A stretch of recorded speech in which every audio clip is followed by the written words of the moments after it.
Kenneth Copeland's net worth is $760 million. The prosperity gospel is truly a message that makes rich as long as you are at the top of the Ponzi scheme. According to Beliefnet, Copeland's property includes a church, a private airstrip, and a hangar for the ministry's 17.5 million jet and other aircraft. The Copelands reside in a $7 million mansion owned by Eagle Mountain International Church. Houston Chronicle writes that the mansion is considered a clergy residence, which qualifies for a 100% tax break. I think this rightly entitles Kenneth Copeland as the godfather of the prosperity gospel. Prosperity preachers think wealth comes as a natural result of the blessing of Abraham. But is wealth really included in this blessing? Let's dig into that.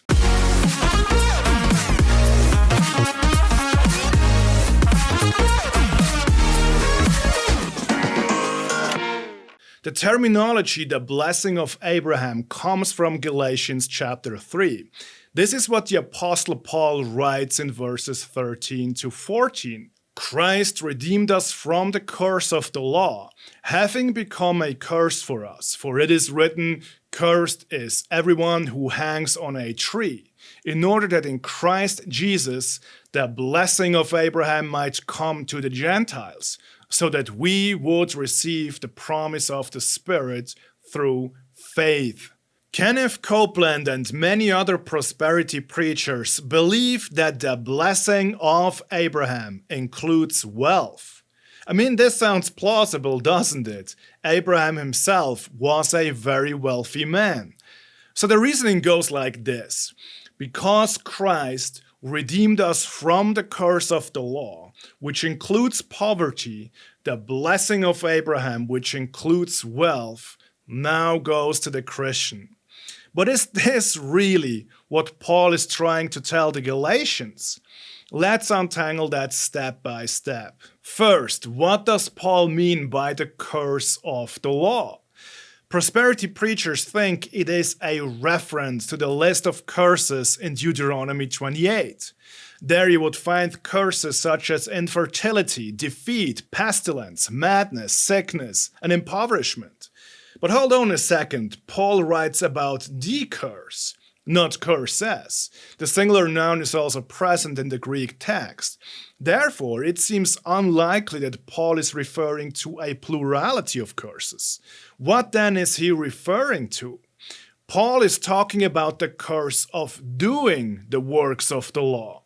This is certainly the case because in the preceding verses, Paul writes the following, "For as many as are of the works of the law are under a curse. For it is written, Cursed is everyone who does not abide by all things written in the book of the law to perform them.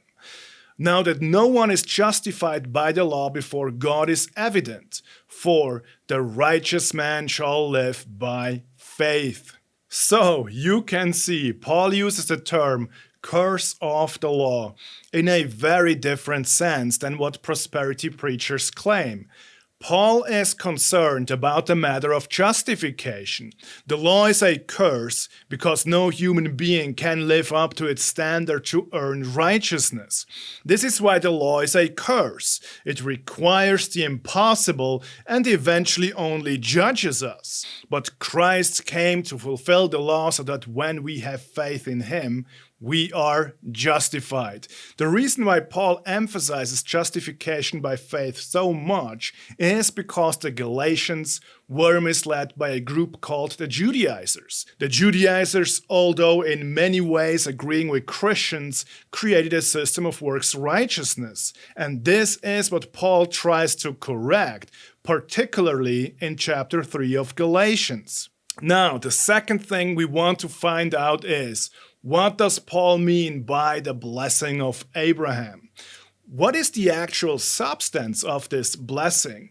Is wealth part of it? It's almost funny because Paul himself defines what the blessing of Abraham contains in the same verse. The second clause of verse 14 reads, so that we would receive the promise of the Spirit through faith. So this verse is all about the blessing of salvation. Paul's bigger point is that the Spirit extends his salvific work to the Gentiles. From the perspective of redemptive history, it was during Paul's time when there was a shift from Old Testament community to New Testament community. This shift included a mass incorporation of Gentiles into the newly formed Christian community, so that spiritually speaking, these Gentiles could now be considered descendants of Abraham, as Paul makes clear in the same epistle. Paul clearly draws from the promise that God made to Abraham in Genesis 12. Here we read, and in you, that is Abraham, all the families of the earth will be blessed.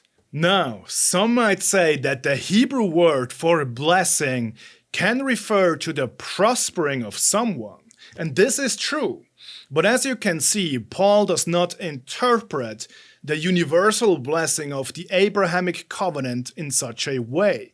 In Paul's understanding, God's promise is really fulfilled in the person and work of Jesus Christ.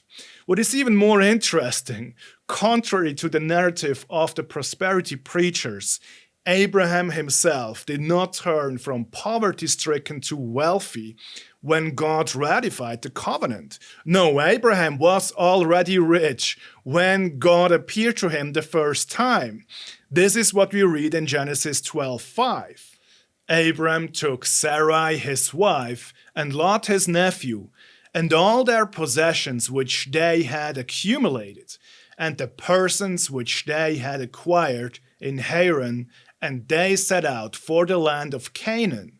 All right, everyone, that's it for today. I hope you liked this video. If you did, please give it a thumbs up and subscribe to my channel. But as for now, I wish you a very blessed week and hopefully see you soon.